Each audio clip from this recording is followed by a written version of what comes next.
Eu peço aos irmãos que abram suas Bíblias. Evangelho de João. Pode deixar aberto, meus irmãos, no capítulo 15. Nós vamos meditar nessa manhã sobre aquilo que eu falei agora há pouco, né? O ódio do mundo com relação à igreja. Meus irmãos, a partir do verso 18 de João, capítulo 15, o ódio do mundo por causa do amor de Cristo. Eu queria que você pensasse por aí. O ódio do mundo por causa do amor de Cristo. O amor de Cristo por nós, o amor de Cristo demonstrado no mundo, o amor de Cristo presente na criação, o mundo não gosta. Esse mundo a gente vai entender melhor. Eu vou falar que referência a mundo, né, Jesus está fazendo aqui. Mas o ódio do mundo por causa do amor de Cristo. Dietrich Bonhoeffer, ou Bonhoeffer, como alguns dizem, ele escreveu um livro em 1936 chamado O Custo do Discipulado, ou Discipulado, alguns apenas usam só o título Discipulado. E a gente sabe que a história deste homem, um homem que permaneceu firme no Evangelho diante de uma turbulência na Alemanha e do lugar que surgiu, né, uma grande perseguição ao mundo, aos cristãos, todos que amam a Deus e declararam sua fé em Deus foram, de certa forma, perseguidos, aos judeus, porque amavam a Deus. É nesse clima que esse homem, Bonhoeffer, ele escreve, ele fala do Evangelho, ele fala da fé, da necessidade de perseverar, e ele vai lutar, na verdade, quase que meio sozinho, porque a igreja, naqueles dias, a igreja alemã, ou a igreja dominante na Alemanha, ela vai se aliar ao Estado em que Hitler, né, governava. Ele vai dizer em 1936, quando ele escreve o livro, o seguinte: quando Cristo chama um homem, ele pede que esse homem, venha e morra. Palavras fortes. Ele talvez não pensasse, porque ele vai morrer em 1945, ele vai morrer depois dos, vamos usar os 45 minutos do segundo tempo do jogo. Porque lembraram dele, ele foi separado, e ele foi separado pelo governo, né, existente, pela força dominante de Hitler, porque ele era tido como um subversivo ao governo. E já com a tropa aliada, né, os aliados já entrando em Berlim para libertar, né, para dominar Berlim e libertar o mundo do peso dos alemães. Naquele momento, já que a guerra estava chegando ao fim, eles lembraram que precisamos matar o Bonhoeffer. E foram e mandaram ele para um lugar de onde ele estava, para outro lugar, e lá eles penduraram ele e o enforcaram. Aí acaba se cumprindo aquilo que ele mesmo escreveu, né? Mas, meus irmãos, Hitler, ele odiou Deus e tudo aquilo que tivesse alguma relação com Deus. O ódio do mundo por Deus, ele é imenso. Eu não sei se você consegue enxergar isso, talvez da forma como nós vamos ler aqui. Mas ele é imenso e é intenso. O ódio contra você que ama a Deus, ele é muito grande, não se engane. E também não comece a olhar todas as pessoas como pessoas que te odeiam.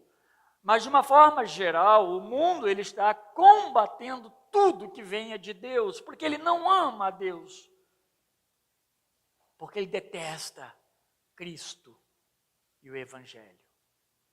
Então, vai sobrar para você e para mim nisso. A confissão de fé, eu vou ler, depois vocês vão perceber por que eu estou lendo. A confissão de fé, New Hampshire, no seu segundo ponto sobre o verdadeiro Deus. E para a gente pensar nisso, é importante lembrar que nesse texto que nós vamos ler da Bíblia,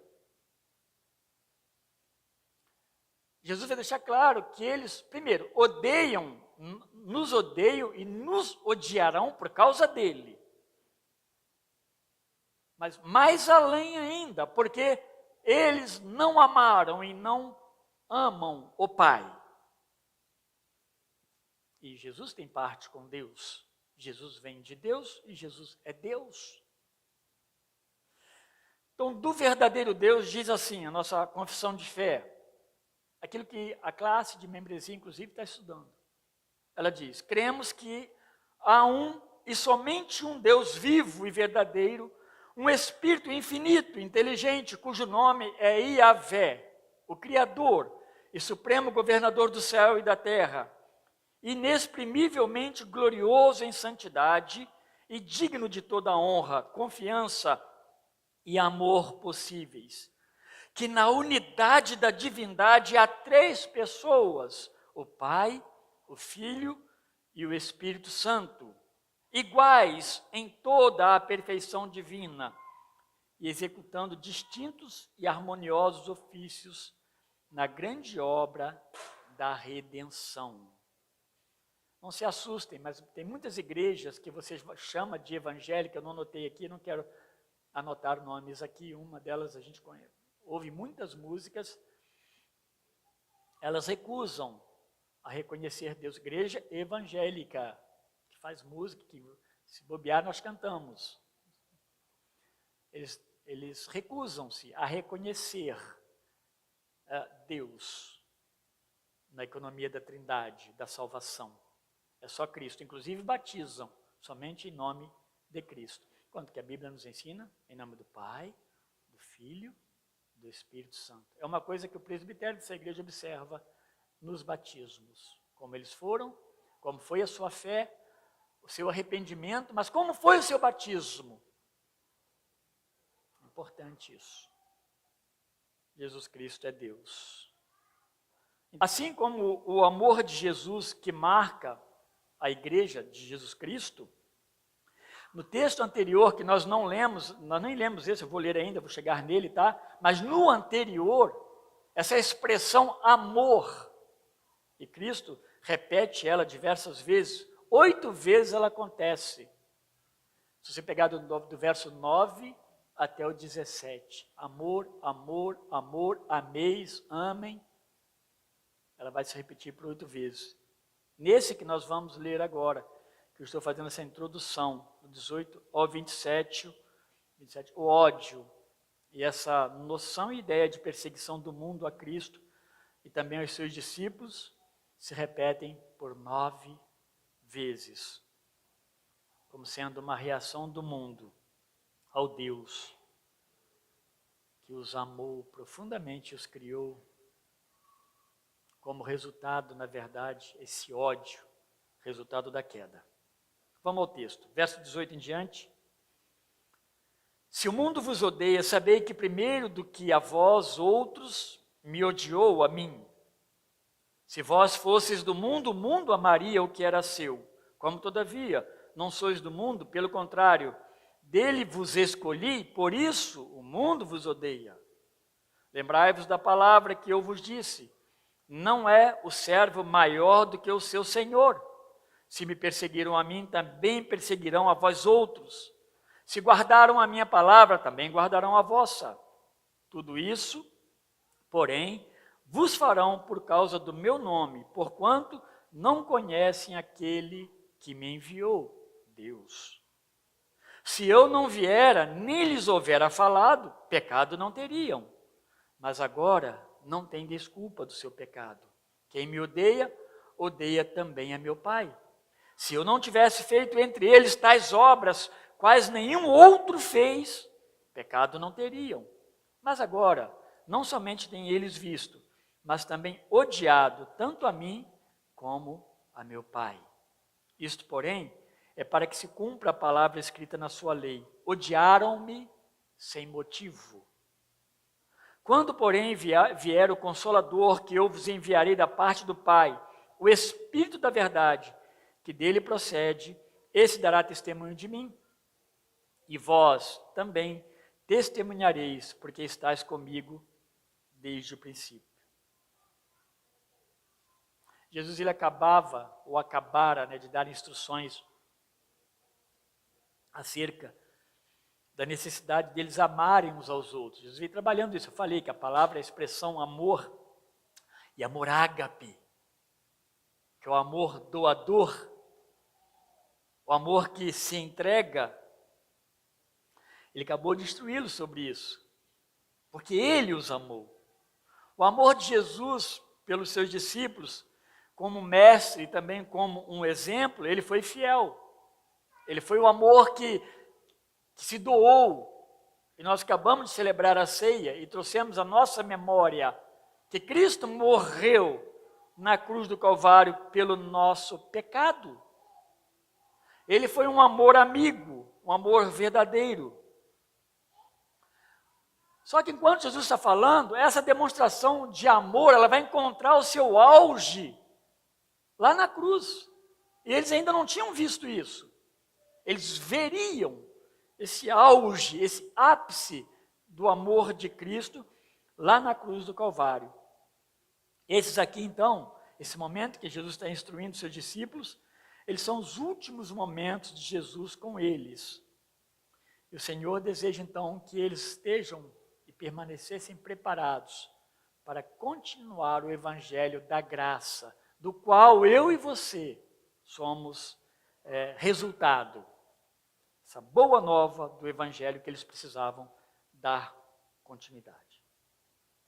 Então, desse claro entendimento deles, eles precisavam entender isso com clareza e obedecer.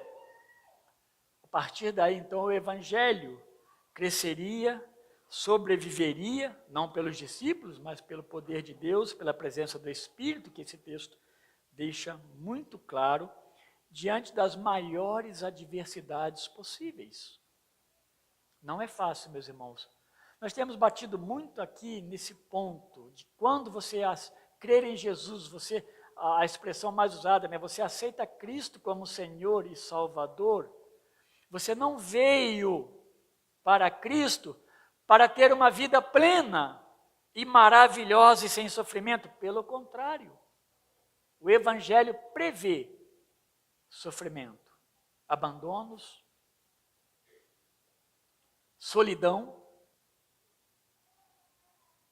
tudo isso, perseguição, dor. Não acreditem quando falar que o Evangelho vai te libertar de todo sofrimento. Aliás, a Bíblia deixa muito claro que nós seremos libertos dessas coisas. Aonde? Aqui? Não. Aonde? Na eternidade. Não haverá mais dor, mais sofrimento. Deus estará conosco. Deus vai refazer aquilo, então, que no princípio ele criou e pecou. Nas últimas horas, ele já falou para eles sobre a ceia, ele falou sobre a celebração, a manutenção da celebração da ceia de uma forma contínua. Ele já os instruiu sobre a missão primordial do discípulo, que é amar e servir a Deus e o seu próximo. Tudo isso ele está falando nesses últimos momentos em que ele está com seus discípulos. Ele também anunciou de forma profética a vinda do Espírito Santo, que ele vai repetir aqui nessas palavras do capítulo 16. E com a vinda do Espírito Santo, eles jamais ficariam sozinhos. Quando Jesus está falando essas coisas que muitas vezes passam desapercebidas, que bom, o Espírito Santo, não é só isso. Ele está dizendo o seguinte: você não estará sozinho. Eu permanecerei contigo. A minha palavra estará disponível para você e o Santo Espírito também.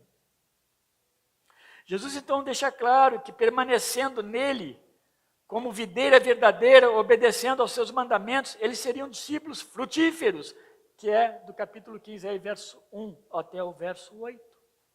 Eles frutificariam. Imediatamente, antes desse texto aqui, que eu já fiz um comentário, Jesus então fala do amor com que ele os amou e que eles deveriam então imitá-lo, amando e amando uns aos outros. Meus irmãos, uma das coisas que a igreja ela rompe é essa ideia do isolamento. E Deus ajuda-nos a amar uns aos outros. Quem realmente é cristão ama a família de Deus, porque é natural. Não é algo que eu coordeno. O amor é dado por Deus, é colocado por Deus, para que nós possamos amar uns aos outros. O amor entre eles, então, seria a essência, o cartão de apresentação deles diante de um mundo que lhes responderia com ódio. E Jesus fala diversas vezes como nós devemos responder àquele que nos tratam mal. O ódio do mundo ou o amor da igreja. Então, a partir desse verso 18, o propósito de Jesus aqui é preparar e remover a possibilidade de uma surpresa quando surgirem as perseguições de ódio. E tome cuidado, não comece a achar que tudo aquilo que está vendo é ódio e perseguição. Muitas vezes ele é sutil. Muitas vezes eles vêm pelas forças da mídia. Muitas vezes eles vão vir por um ato injusto de nossos governantes ou de alguém que tenha poder sobre a minha ou a sua vida. O ódio ele vai se manifestar no meio de nós de várias maneiras. Aqui nesse texto, João fala de um ódio futuro. Por quê? Ele está falando assim, olha, vão vir. Vocês serão odiados.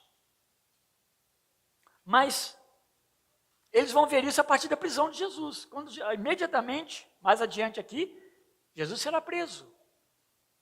E eles perceberão que a coisa é parecida assim com aquilo que o mestre nos ensinou. Mas lá na frente, agora, 50 anos mais ou menos depois, João escreve, não somente o Evangelho ele está escrevendo no tempo presente, como se ele estivesse no tempo de Jesus, aqueles dias de Jesus. Mas a primeira carta vai mostrar a igreja já evidenciando. Ele vai dizer no tempo, como olhasse, que as coisas já estão acontecendo.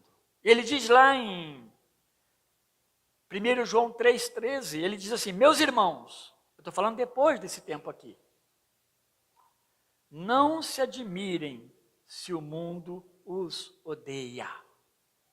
Já está acontecendo. A expressão se o mundo vos odeia, desse verso 18, ela é uma referência aos habitantes da terra. Há mundo pessoas, não o mundo apenas uma geografia, uma questão política, mas propriamente pessoas, porque está ligado ao verbo odiar, somente odeia quem é pessoa, que coisa, né? É uma referência à ordem moral criada, cujas obras são más, e estão em ativa rebelião contra Deus e o Evangelho de Jesus. Porque tanto Deus, o Evangelho, Cristo, o Espírito e a Igreja, por obediência, condenam tais males. Se você ler João 7,7, você vai ver isso. Essas pessoas, eles são maus e, portanto, eles fazem essas coisas porque eles não amam a Deus e são maus. Pessoas odeiam. E por que elas odeiam outras pessoas? E por que elas odeiam a Cristo, que estava presente no momento em que Deus Pai operava o milagre sobrenatural da criação? Por que elas odeiam a Deus, a Cristo, ao Espírito? Por que elas odeiam a igreja, que representa Deus, o Deus que criou todas as coisas? O Deus que nos deu todos os benefícios dos quais nós fazemos uso de maneira maravilhosa. O homem então passou a odiar o seu Criador, ele passou também a odiar o seu semelhante, à medida em que este homem, sendo criado puro e perfeito, ele desejou por usurpação ser igual a Deus, coisa que nem o próprio Senhor Jesus, homem, desejou. Filipenses fala disso. O homem, então, ele caiu em pecado, ele passou a odiar o seu Criador, ele passou também a odiar o seu irmão. Ele verteu tudo, por isso que é depravação total. Eles rejeitaram primeiramente a Jesus, porque Jesus vem da parte de Deus. Então, sob a queda, o mundo troca de senhorio, agora tendo Satanás como seu príncipe, o qual se opõe a Deus, a Cristo, ao Espírito e à Igreja. O próprio Senhor Jesus define Satanás como mentiroso, homicida, cheio de injustiça. João 8,44. Ao mesmo tempo, 1 João 5,19 faz uma clara distinção e declaração diferenciando aqueles que são de Deus e por Ele guardados em contrapartida ao mundo, porque lá ele diz que o mundo jaz no maligno. Quando Paulo escreve aos Efésios, ele trata o homem como morto, cadáver. Mas esse homem morto, cadáver, é justamente, ele está morto em relação a uma possibilidade de reação diante de Deus. Ele está morto para a vida com Deus. Ele não consegue reagir, não deseja reagir, porque ele está sob o domínio do pecado e a direção de Satanás. Por isso que o mundo jaz no maligno. E aí a gente pode pensar na questão do ódio. O mundo, então, sob o domínio do diabo, ele rejeita a moralidade, ele rejeita a justiça de Deus, ele então cria as suas próprias leis em confronto ao mandamento soberano de Deus. A gente não deve se iludir quando nós vemos leis boas. Que bom que existem leis boas. Mas o mundo que luta contra Deus e contra aqueles que são de Deus, eles vão criar caminhos próprios, leis próprias que eles acham justas. Se um dia eles acharem que as pessoas pobres estão dando muito trabalho economicamente no mundo, são palavras minhas. Vamos criar uma lei. De alguma forma a gente consiga exterminar esse pessoal. Olha, não estou falando de nenhuma ficção. Hoje isso parece impossível. Mas nós não podemos perder de mente que nós estamos no mundo que não ama a Deus e as suas leis e as suas regras. Tanto que nós ouvimos tantas vezes, né, aquele dito por mulheres, né, meu corpo, minhas regras. Deus não entra nesta equação. Por isso, nós vamos encontrar Jesus advertendo muitas vezes sobre a necessidade de obedecer aos seus mandamentos. Do 9 ao 17 nós vemos isso, percebemos. Permanecei, obedecei, guardai, amai. São coisas de Deus. São coisas que você vai encontrar no reino de Deus, na palavra de Deus, no convívio e no relacionamento com Deus. Fora de Deus será sempre um amor superficial. Nós não conseguimos construir um amor como o amor de Deus. O nosso amor vai exigir, o nosso amor vai querer algo em troca, enquanto que Deus, Ele se deu lá na cruz do Calvário, no nosso lugar. Ele não pediu nada em troca. Dessa forma, Jesus clareia as mentes deles, diferenciando este mundo pecado, dizendo que jaz nesse mundo que jaz, aliás, João diz que esse mundo jaz no maligno. Então Jesus diferencia esse mundo pecado, mal, do mundo reino de Deus. Tudo pertence a Deus. Mas Deus tem formado, dentro desse reino maior que pertence a Ele, Deus tem formado e tirado aqueles que vão lhe pertencer de uma forma muito especial. Não são todos. Este reino para o qual ele os escolheu, assim que diz o texto, eu vos escolhi. E Deus nos escolheu em Cristo e nos naturalizou. E Ele nos deu cidadania do reino de Deus, do reino do céu. Verso 19 diz, se vós fosseis do mundo, o mundo o amaria. Ele amaria o que era seu. Como, todavia, não sois do mundo, pelo contrário, dele vos escolhi, por isso o mundo vos odeia. Vocês percebem? Que nós não podemos fazer barraca, casa, lindas casas.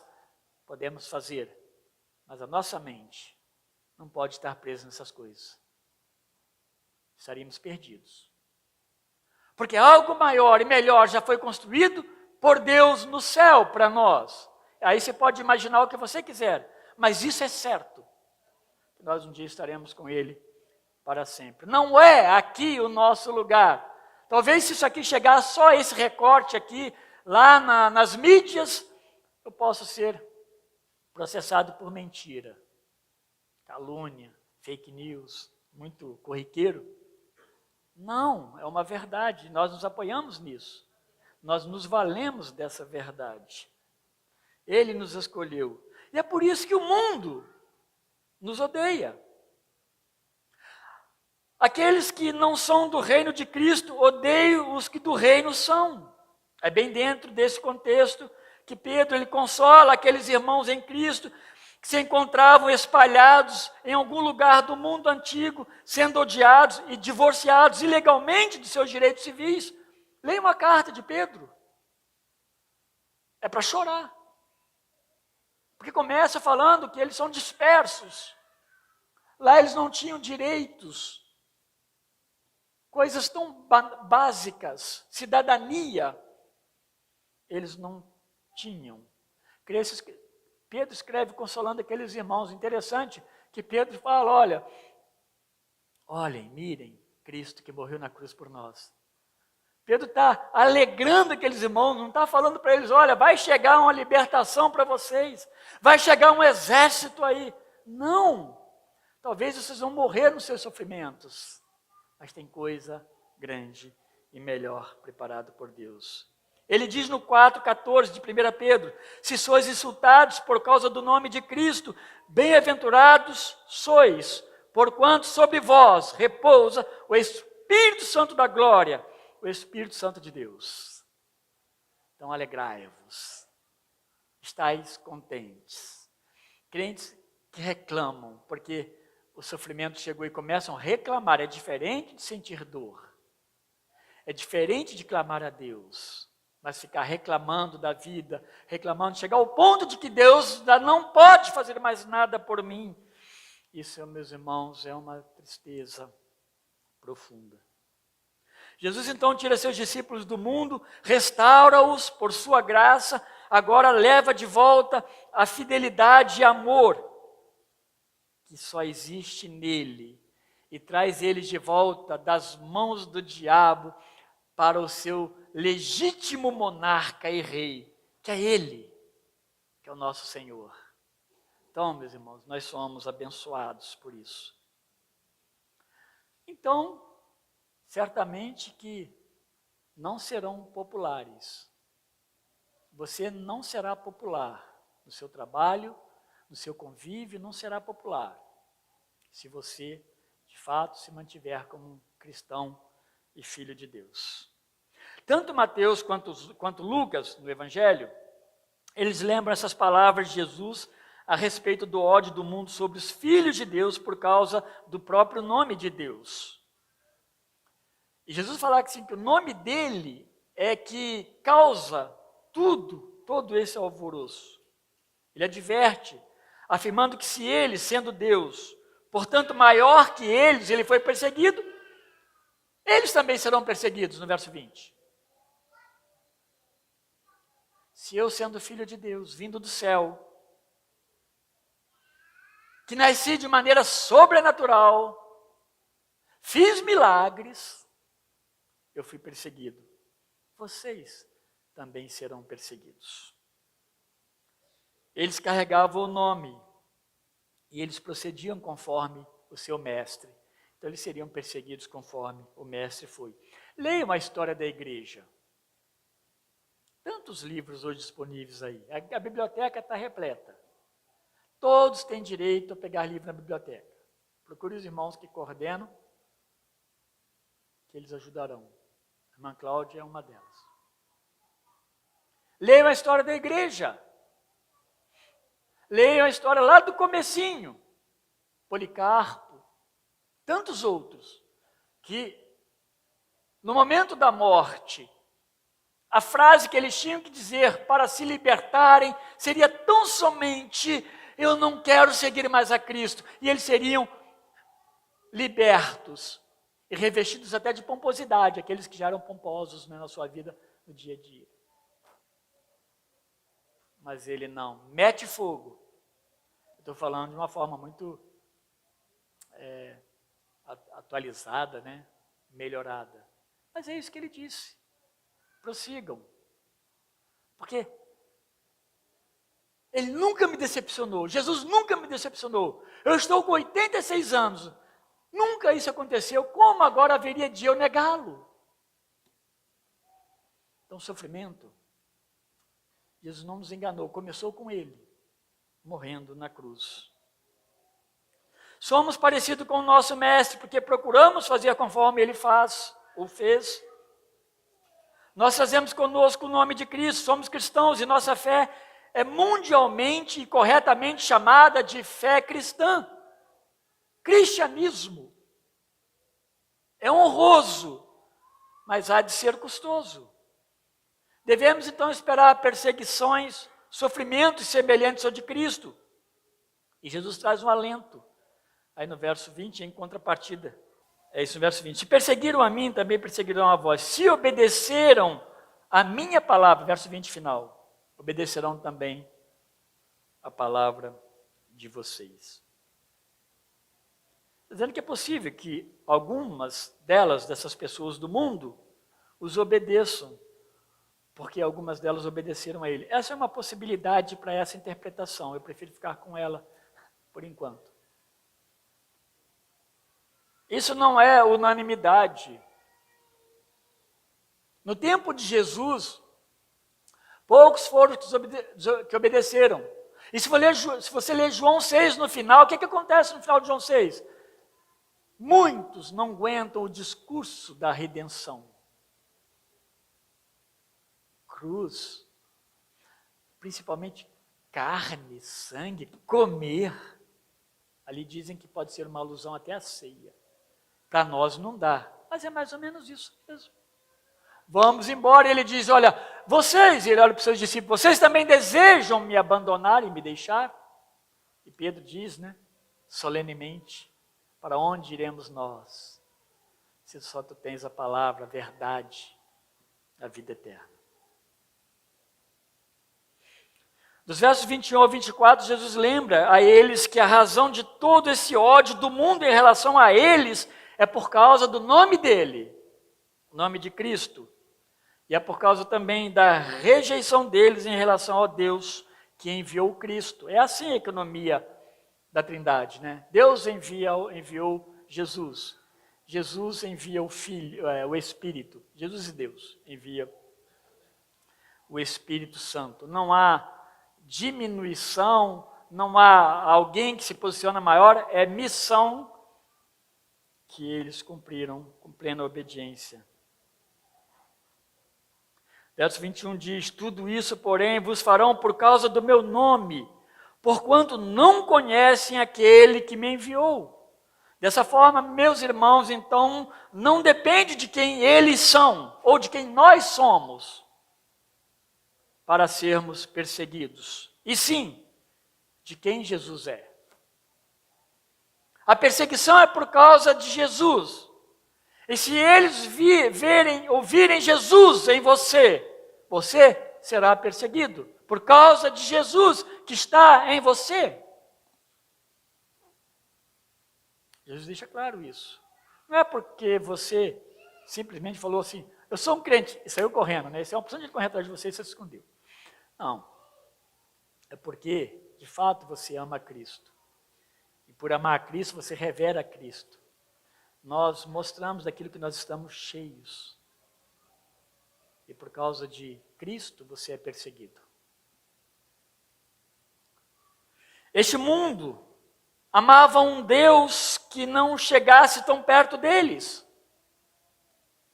Pensando lá nos judeus, por exemplo, eles faziam tudo religiosamente correto.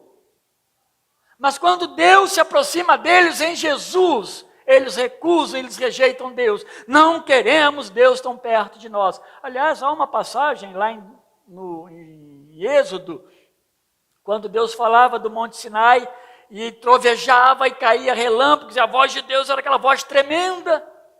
E eles viram para Moisés: fala tu conosco, mas não fale Deus. Porque nós temos medo. Mas naqueles dias de Jesus, eles eram muito religiosos e diziam que amavam a Deus, mas eles rejeitaram Deus. Quando Deus se apresentou a eles, eles o mataram lá na cruz do Calvário. Então é um mundo coberto pelas trevas do pecado. Eles se rebelaram contra o Deus Criador desde a queda. Se tivessem reconhecido Deus, teriam também reconhecido a revelação de Deus em Jesus. Por isso que, quando você lê o Antigo Testamento, você precisa olhar para o Antigo Testamento como um dedo apontando lá para o Novo Testamento. Você precisa chegar lá. Porque senão vai ser apenas mais uma leitura e pode ser que você rejeite um ou outro, ou pode ser que você faça como Marcion, né? Lá no princípio também do cristianismo, em que ele diferenciou, né, o Deus do Velho Testamento como o Deus do Novo, ele diferenciou os dois. Os dois são diferentes, um é bom, o outro é mau. A palavra de Deus é uma só, é um único Deus, é um único Jesus e é um único Espírito Santo. Deus os criou, Deus os revestiu de suprimentos e mandamentos, e mesmo diante da desobediência, Deus preparou uma forma em que este homem caído, ele pudesse ser erguido novamente e ser reconciliado com ele, Deus. Nós não ficamos abandonados quando nós desobedecemos. Quando nós o abandonamos, ele não nos abandonou. E isso se deu por seu amor e por sua misericórdia. João 3,16 afirma que Deus amou o mundo de tal maneira. Essa é uma palavra do Senhor Jesus ali para Nicodemos. Enquanto Efésios 2, 4 e 5 ele complementa: mas Deus, que é riquíssimo em misericórdia, pelo seu muito amor com que nos amou, estando nós ainda mortos em nossas ofensas, nos vivificou juntamente com Cristo. Olha como Deus fez comigo e com você. Olha por que nós somos chamados de adoradores e de servos de Cristo. Olha por que nós somos perseguidos. Porque as pessoas estão vendo Cristo em mim e em você. E Jesus anunciou para o mundo que eles estavam mortos em seus pecados e delitos, e eles, tomando conhecimento disso, o odiaram. Verso 22 deixa isso muito claro. E esse verso 22, se eu não viera, nem lhes houvera falado, pecado não teriam, mas agora não tem desculpa do seu pecado. Esse verso aí, meus irmãos, ele não quer dizer que Jesus, ele deu um start.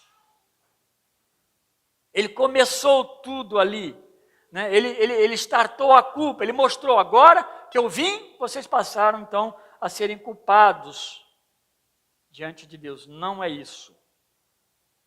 O pecado e a condenação estão lá atrás, nascem lá no Éden, quando Adão e Eva desobedecem a Deus. É lá. E o pecado passa a habitar no homem e mata o homem moralmente, espiritualmente. O homem é separado de Deus, ele morre fisicamente, ele está morto espiritualmente, ele é um homem que não tem mais sentido diante de Deus. Se o homem perde sentido diante de Deus, não há mais porquê, né? Que alegria há na vida desse homem. E por isso que a gente vai se assustar quando ver um mundo encontrando alegria em si mesmos, tentando encontrar alegria em si mesmo. Então, ao vir com a missão de libertar, Jesus desperta o homem, desperta no homem a rejeição voluntária da graciosa revelação de Deus, sua rebelião e ódio a Deus e preferência às trevas diante da luz, porque quando Jesus vem, ele vem para nos dar, nos aliviar da nossa culpa, nosso pecado. Mas aí levanta-se o ódio e a rejeição. Não, nós não queremos. A expressão que a gente vai ver no momento da prisão e depois do julgamento é o quê? Crucifica-o. Porque nós não queremos, nós queremos acabar com este homem. Mas, meus irmãos, quem estava por trás disso tudo? Era o grandioso Deus, Senhor do céu e da terra. E quando eles escolhem as trevas, João, lá em 3,19, esse mesmo evangelho, ele diz o seguinte: o julgamento é esse, que a luz veio ao mundo, essa luz é Jesus. Ele falou antecipadamente. E os homens amaram mais as trevas do que a luz, porque as suas obras eram más. Ódio. Ódio, aqui, meus irmãos, é uma aversão a tudo que possa parecer ter procedência divina, divina celeste, divina do único Deus. A graça, então, ela vem depois do pecado, para nos aliviar, senão não seria graça. Uma graça que custou. Portanto, Deus enviou Jesus para libertar o pecador da escuridão e condenação do seu pecado, mas o mundo odiou tanto a Deus e não recebeu a graça de Cristo. Veio para o que era seu, mas os seus não receberam. Vamos ver a segunda parte. Mas a todos quanto receberam, deu-lhes o poder de serem chamados, feitos, transformados em filhos de Deus. Essa, meus irmãos, é a maravilha de Deus. No verso 23 ele diz: quem me odeia, odeia também meu Pai. Infelizmente, o pecado ele é atrativo. Ele atrai. Ele é desejado porque ele é alimentado pelos desejos da carne. Gálatas, ele vai fazer uma colocação do ódio como fruto da carne. Embora a expressão para ódio ali não seja a mesma, a origem, o original desse ódio que a gente está falando aqui. Mas ele vai falar do ódio como um fruto da carne.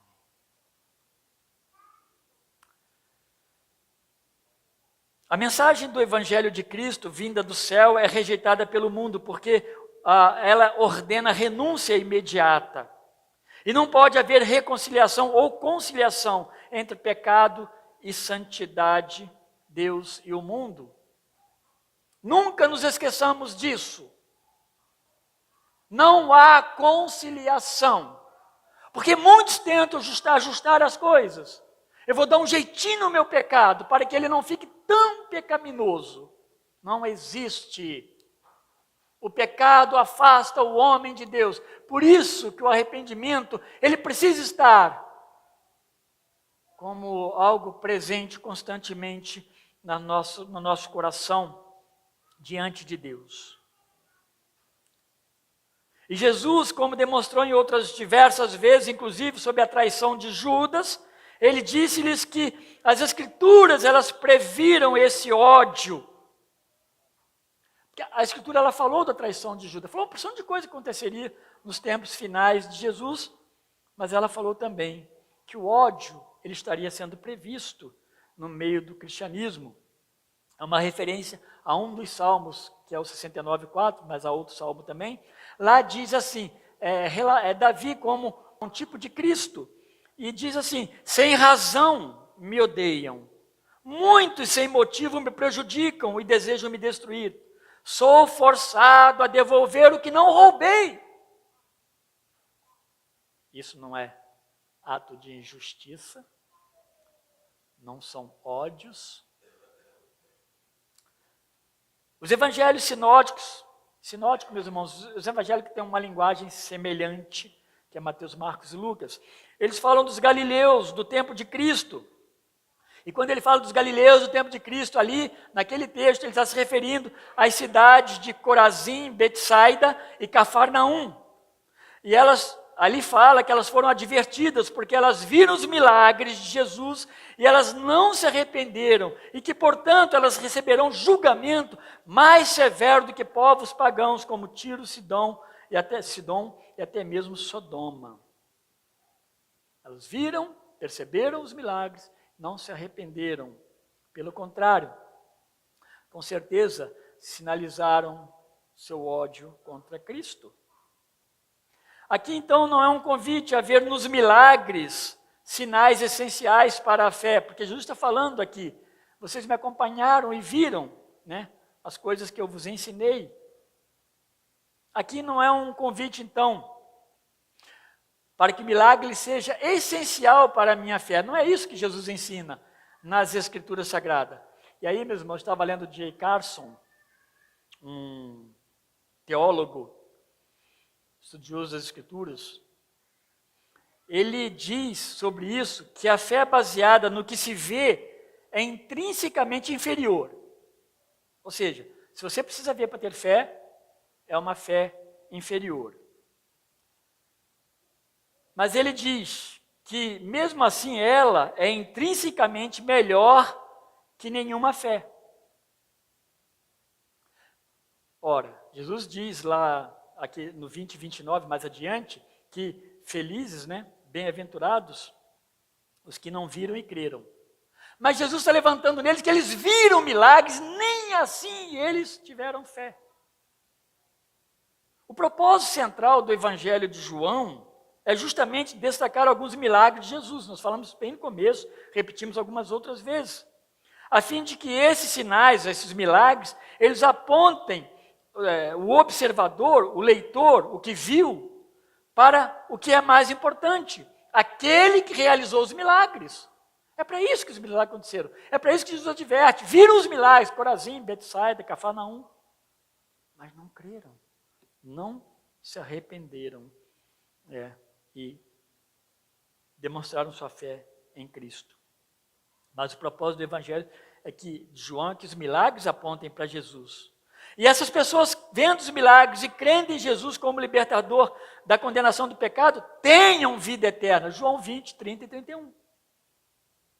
Em tudo o que Cristo realizou, Deus foi visto. Não dá para separar. Eles quiseram separar. Muitas vezes querem separar hoje também, como eu disse no começo, alguns caminhos chamados evangélico, quer desassociar a Trindade. Não. Tudo que Cristo realizou, Deus foi visto. Mas o mundo tem odiado a Cristo como uma resposta do seu ódio ao Deus Criador e sustentador. Por consequência, odeiam os que amam e servem a Cristo e adoram a Deus pelo poder do Espírito Santo. Sou eu e é você. É a igreja de Cristo no mundo. Partindo, meus irmãos, para o final, como viver como cristão diante do ódio do mundo? Essa expressão não é minha, ódio, está na Bíblia. Jesus termina essa lembrança da realidade do ódio do mundo, consolando-os e encorajando-os pela promessa do Espírito Santo, versos 26 e 27. Eles não estariam só. Seriam revestidos do poder do alto. Atos 1 reflete muito bem essas palavras de Jesus, quando esse mesmo Cristo lhes fortalece, dizendo: mas recebereis poder ao descer sobre vós o Espírito Santo, e sereis minhas testemunhas, tanto em Jerusalém, como em toda a Judéia e Samaria, e até os confins da terra. O Espírito Santo se juntaria aos discípulos, ajudando-os nos testemunhos diante do mundo, servindo e amando o Evangelho, e também recebendo toda a carga possível de ódio deles a Cristo. Porque o Espírito Santo não muda a obra de Cristo, ele revela Cristo a partir de nós. Quando temos o Espírito, porque cremos em Cristo, Cristo é visto em nós. E porque Cristo é visto em nós, nós também somos odiados. Eu não quero deixar esse peso de que isso é o que mais impera na nossa vida, mas deixar a realidade de que isso existe e está presente. Meus irmãos, essas mesmas palavras de Jesus aos seus discípulos naquele dia servem perfeitamente para nós. Fomos feitos pelo chamado de Deus, discípulos de Cristo. Para isso ele morreu e deu sua vida por nós. Recebemos a herança da vida eterna. E mais adiante, em sua oração, Jesus nos fala dela. E a vida eterna é esta, que te conheçam a ti, o único Deus verdadeiro. Olha só. Que o mundo rejeitou. E a Jesus Cristo, que também o mundo odiou, a quem enviaste. Não dá para desassociar. João 17,3. Os cristãos ao longo da existência do mundo são estes que Deus tem dado a Cristo, enquanto persistir a paciência de Deus. Para Jesus, a nossa resposta é fazer bem aos que nos odeiam. Daí você vai lembrar de Mateus e Lucas. Lucas 6, ele vai falar sobre isso. Aquelas pessoas que te odeiam, você deve fazer bem. Não é criar ódio, não é querer destruí-las, não é confrontá-las. Pedro tentou salvar Jesus quando ele foi preso. E ele saca da sua espada. Ele corta a orelha de Malco. E Jesus vira para ele e fala, não, está errado. Não é desse jeito. Então, quando a gente tenta imaginar o que significa amar os que nos odeiam, precisamos olhar para Jesus. É assim. Ainda bem que Jesus colocou a orelha de Malco no seu devido lugar. E nessa oração, então, do capítulo 17, eu quero encorajá-los, a vocês, irmãos, igreja, destacando que, apesar de o mundo odiar a Deus, odiar a Cristo, odiar o Espírito, odiar os cristãos, Jesus diz que nós estamos no meio deles. Por isso, roga a Deus que nos guarde. Eu vou ler essa palavra de Jesus como fim dessa mensagem. Lá em 17 de João, um pouquinho mais adiante, versos 12, 15 e 16, diz assim, já não estou no mundo, mas eles continuam no mundo, os discípulos. Ao passo que eu vou para junto de ti, ele ainda iria. Pai Santo, guarda-os em teu nome, que me deste, para que eles sejam um, assim como nós. Não peço que os tire do mundo, e sim que os livre do mal. Eles não são do mundo, como eu também não sou. Que Deus, meus irmãos, nos abençoe e nos ajude. Essa não é uma luta nossa, em que nós vamos vencer com as nossas armas. Essa luta, primeiramente, ela pertence a Deus. Ele já nos deu todas as providências possíveis, todo o suporte possível. Apenas sejamos cristãos, obedientes. No tempo certo, Deus estará agindo para todo o sempre. Mas suporte, no nome de Cristo, para a glória de Deus. Obrigado, nosso Deus, por teu amor, misericórdia, graça, bondade. Obrigado, Deus, porque o Senhor nos ama. E já demonstrou isso para nós de uma forma muito clara. E nós compreendemos. Muito obrigado, Senhor. Ajuda-nos, ó Deus, diante de um ambiente, ó Deus, que estamos provisoriamente nele. Ajuda-nos, ó Deus, sermos servos do Senhor. Protege-nos, ó Deus, fala ao nosso coração, instrui-nos. Mostra-nos a tua vontade, Senhor, livra-nos do mal. Fortalece o nosso coração, ó Deus, consola-nos. Ajuda-nos, ó Deus, mira os nossos olhos nas coisas eternas, nas coisas do alto, como diz Colossenses 3. Ajuda-nos, ó Deus, a nossa caminhada. Vá conosco, ó Deus, como lemos em Hebreus 12. Ó Deus, é uma caminhada, Pai, em que nós não estamos sozinhos. Senhor, e tantos, ó Deus, cristãos que já partiram, estão como testemunhas de que, ó Deus, por mais que haja sofrimento, este é o caminho certo. Nós não temos dúvidas e declaramos a nossa fé no Senhor nessa manhã. Ó Deus, Só o Senhor é bendito eternamente. Obrigado. Senhor é o nosso Deus. É o Senhor, ó Deus, que por seu decreto eterno, ó Deus, enviou o seu Filho Jesus, que nós cremos, ó Deus, e nos salvou, e nos deu do teu Santo Espírito, e nos deu um povo, uma igreja, ó Deus, que fala e proclama o teu nome, aonde o Senhor nos consola, ó Deus, e nós nos consolamos uns aos outros. Muito obrigado, meu Deus. Fortalece a nossa fé, encoraja-nos a cada dia, ó Deus. Para a tua glória, nós oramos em nome de Jesus. Amém. Amém. À tarde, meus irmãos, teremos o culto às 18 horas aqui. Às 18 horas também na congregação. Você que está lá perto da congregação, vá ao culto lá, participe lá no Jardim Alvorada, né? Jardim Nova Alvorada. E cultue a Deus ali, que terá uma mensagem maravilhosa vinda do Senhor. Deus abençoe a todos. Tenham um bom almoço.